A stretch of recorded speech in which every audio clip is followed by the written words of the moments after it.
গত 11 তারিখ রাত্রিবেলা এসডি এন্টারপ্রাইজ, যেটা মেলার মাঠে একটি দোকান, ব্যাটারি মোবাইলের বিভিন্ন জিনিস বিক্রি করে, এসডি এন্টারপ্রাইজ থেকে উপরে যে ছানি দেওয়া আছে ওই ছানি কেটে ল্যাপটপ এবং ক্যাশ টাকা চুরি করে। তো ওইটার উপর ভিত্তি করে একটা ইনভেস্টিগেশন স্টার্ট করে সেখানে ওসি ওয়েস্ট আগরতলা প্রত্যুষ দাস এবং বর্তলা ফাঁড়ি থানার ওসি শুভজিৎ দেব ওনার একটা টিমের মাধ্যমে ইনভেস্টিগেশন স্টার্ট করে প্রথমত ওরা সিসি ফুটেজ চেক করে যে মিসক্রিয়েন্ট আছে, যে চুরি করেছে, তার ব্যাগ পেছনের ছবিটা পায়, জাস্ট পেছনের যেই ব্যাগ ইয়েটা পাওয়া যায়, ওটার উপর ভিত্তি করে তদন্ত শুরু করা হয় এবং ফাইনালি তাকে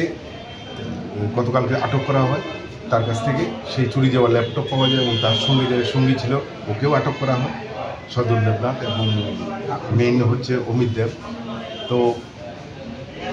এই ঘটনার সাথে আমরা আরও অন্যান্য চুরির ঘটনাও ওকে জিজ্ঞাসাবাদ করার জন্য আজকে ওকে পুলিশ রিমান্ডে আনা হবে এবং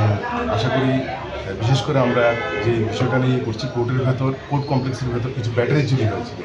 ওই ঘটনাটার জন্যই আমরা মেনলি ওকে জিজ্ঞাসাবাদ করব এবং এই ঘটনায় যতটুকু চুরি হয়েছে সেটা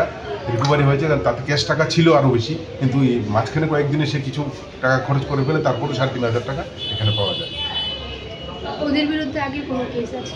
আগের কোনো কেস নেই, কিন্তু আমরা একটা কেসের ইনভলভমেন্ট পাচ্ছি এখন পর্যন্ত জিজ্ঞাসাবাদ করে।